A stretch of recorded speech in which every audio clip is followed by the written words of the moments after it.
Сяо Янь достиг уровня предка 9 звезд после поглощения нового небесного пламени. Это невероятно. Он поднял сразу 5 звезд. 3 вида его пламени слились в совершенно новую сущность огня, что по рейтингу была даже выше 9-го места. Представьте могущество Сяо Яня на пике предка, да и еще с 3 видами пламени.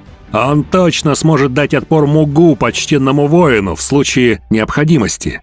Когда пришло время Сяо Яня выйти из звездного пространства, врата начали колебаться и появилась черная пространственная трещина. Великие главы башни подумали о худшем, что звездное пламя готово вырваться. Если пламя из звездной обители вырвется наружу, святой город эликсиров вполне вероятно превратится в пустыню смерти. Сюань Кунцзы приказал своим людям приготовиться, никто ниже уровня императора не мог оставаться. Но в тот же миг послышался молодой голос: «Сяо Исянь!»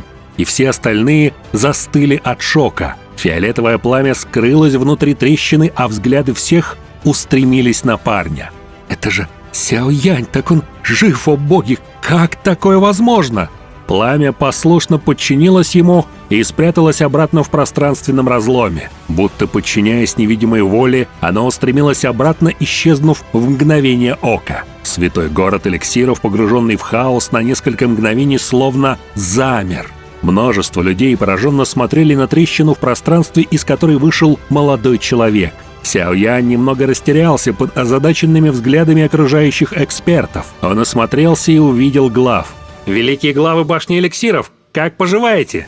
На лицах 3 могучих экспертов, естественно, пылал шок и недоумение. Особенно на лице Сюань Кунцзы. Сяо Янь выглядел так, словно бы провел в звездной обители несколько секунд, а не почти год. Сюань Кунцзы не понаслышке знал, насколько опасна звездная обитель, и не представлял, как Сяо Янь мог провести там почти год и вернуться невредимым.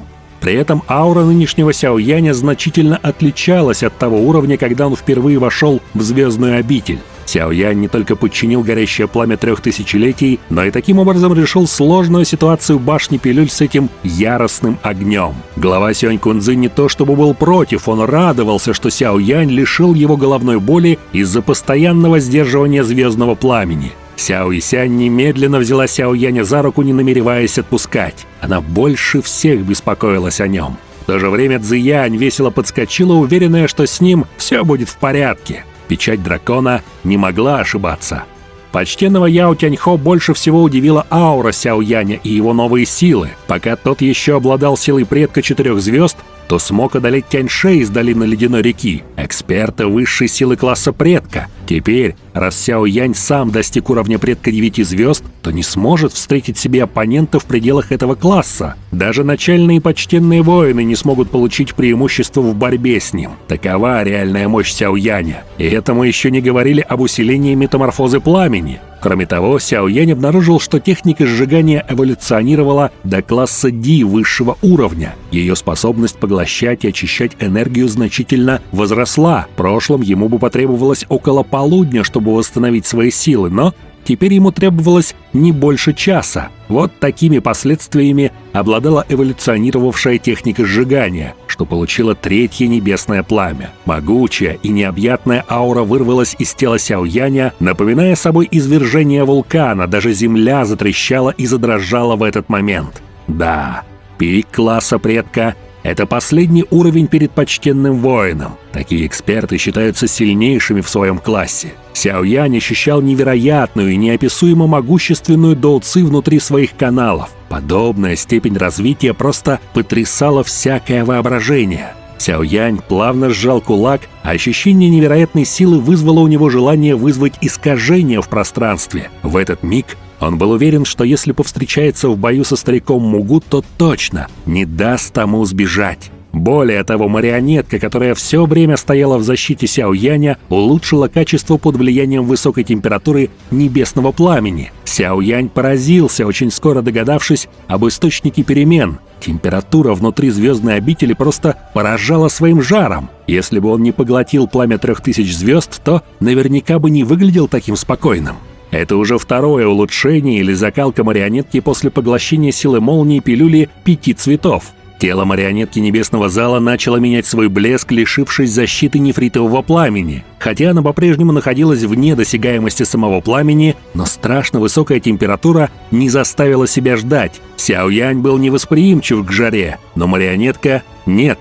Золотая вязкая жидкость начала стекать по ее телу, из-за чего золотой свет стал тускнеть, но сама марионетка теперь выглядела загадочно, а ее цвет стал более насыщенным. Судя по всему, величественная сила молнии в теле марионетки получила своего рода очистку в пространстве звездной обители. Сейчас ее цвет больше напоминал темно-золотой. На первый взгляд, она даже выглядела какой-то всемогущей. Боевые способности марионетки Небесного Зла выросли. По оценке Сяояня, они могли приблизиться к силе Мугу. Любопытно, сумеет ли она теперь одолеть старика Мугу в одиночку. Сяоянь с интересом разглядывал свою марионетку, но вскоре махнул рукой и вернул ее обратно в пространственное кольцо. Что же произошло снаружи, пока Сяоянь почти год был во владениях мира огня? Случилось много всего. Особенно проблема с сектой Сюань. Сяоянь узнал о недовольстве фракции Сюань, которые винят его в исчезновении своего молодого мастера, Чэньсяня и старейшин в царстве эликсиров. Сяо Исянь рассказала, что представители фракции пытались обвинить Сяояня, но благодаря вмешательству Цао Ин и авторитету башни эликсиров их удалось временно отвадить. Однако парень понял, что их враждебность не исчезнет. Они считают Сяояня виновным в смерти Чэньсяня, хотя в реальности он его не убивал, а лишь немного покалечил, разрушив меридианы, но ничего смертельного. После этого Сяоянь упомянул о зеленой пилюле гриба, способной восстановить часть былой силы почтенного Тяньхо. Эта пилюля 8-го ранга могла бы поднять его силу до уровня 3 звезд, что стало бы огромным подспорьем в предстоящих битвах. Почтенный Яо Тяньхо был взволнован этой перспективой, хотя и понимал сложность создания подобной пилюли. Сяоянь в первую очередь решил заняться этим вопросом, так как Тяньхо многократно помогал ему, и теперь настал его черед вернуть долг. Да, впереди нас ждет множество интересных событий, а главное — это миссия по спасению Яо Лао. Как же все пройдет? Большое спасибо за просмотр. Напишите в комментариях, как вы считаете, насколько теперь силен Сяоянь на 9-й звезде предка? Хватит ли ему сил противостоять экспертам уровня Мугу? Подписывайтесь на канал, ставьте лайк и всем пока!